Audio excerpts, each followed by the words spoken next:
For this first digital experiment, we're going to need a digital voltmeter, a variable power supply, a function generator, some various gates or chips, and then we're going to use the proto board. And on the proto board, we'll take a closer look at that in a minute. But you're also going to need the usual cables and some small wires to hook up on the proto board. And this is very useful. This is a chip extractor tool, so you can grab the chip and pull it more or less straight up, which is important so that you don't bend the pins. Second is magnifying glass is often useful because many times the chip is very hard to read the lettering on the top.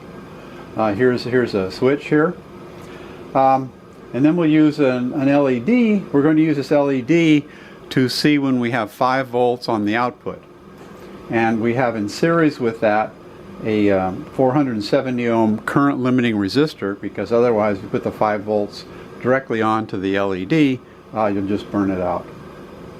Now looking closely, what I've done here, I've taken the 5 volts and the ground here, and I put them in so that I have a whole line of holes that have 5 volts here on the right side of these, and then I've taken a ground and put it on the left side here. So that's on the right side of the chip. On the left side of the chip, I've done the same thing. These two columns here, that I have 5 volts on the right side and ground on the left side.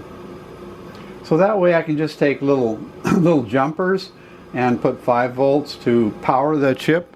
You always need to power the chip, independent of what input you put in. You have to power it with 5 volts.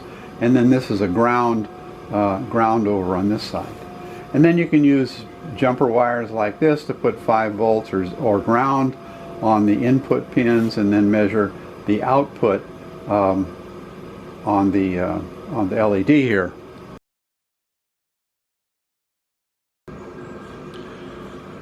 In this part of the experiment, we want to find out some basic voltages for a chip. We're using a NAND chip, a not AND chip, a 7400 chip.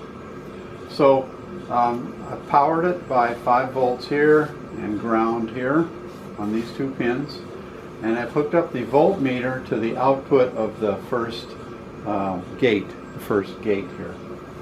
And then we have wires for the A and the B inputs here. So if I put the A and the B inputs at 5 volts, here's the voltage we get out of the output. And if I take and put, say, the A input as ground, you get out about 4 volts. Okay, so that's the voltage that the output of one of the gates in this chip is putting out. Second, we want to see what sort of voltage input into one of the inputs of a chip. Turn on an LED, indicating that it's on, close to 5 volts. Okay, so I've hooked up the power supply now, so that this reads the voltage more accurately of the power supply. So I'm going to take the output of the first gate here and put it into the LED, the positive end of the LED, and you can see now that it's on. Turn the voltage down here, and I'm going to measure the voltage that it takes to turn on and off. I have the A input as a 1, and I'm putting this voltage into the B input. Okay, so I'll start turning up the voltage here.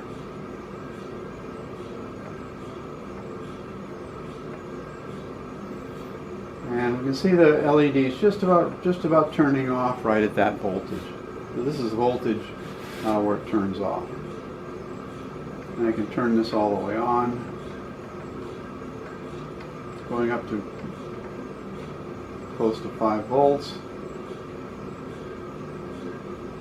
And then see what voltage where it goes off.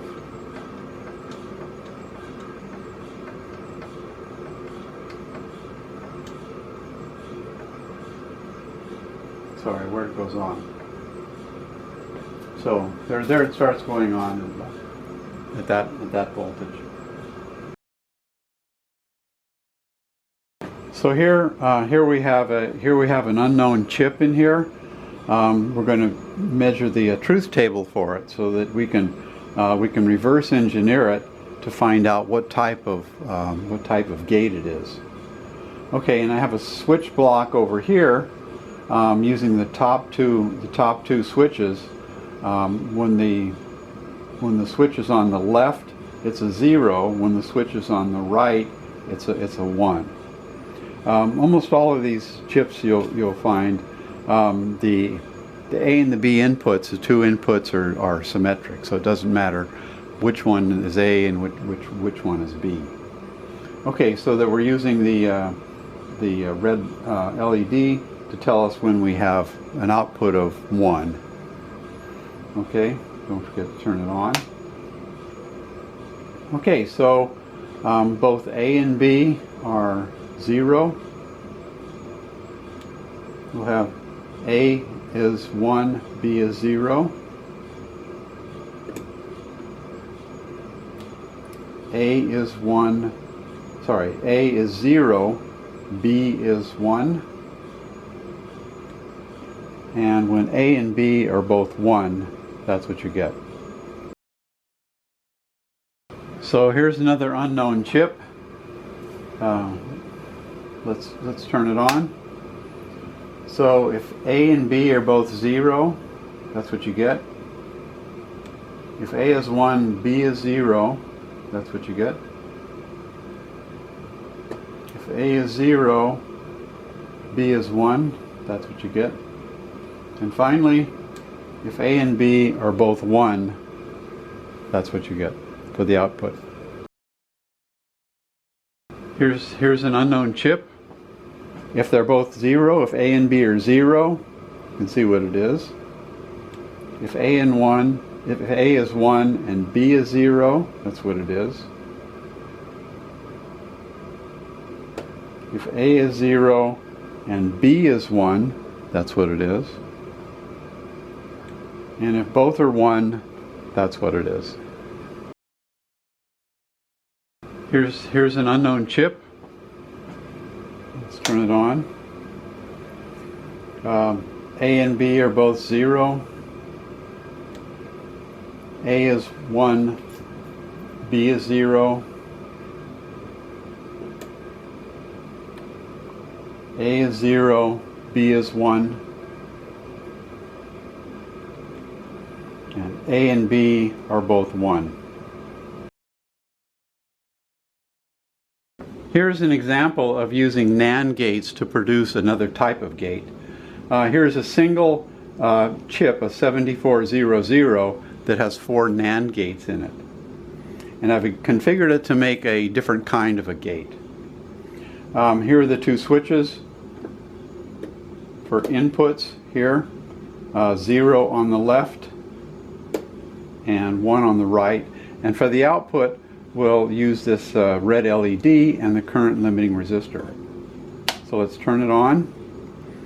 Okay, this is the output with 0, 0. Here's the output with 1, 0.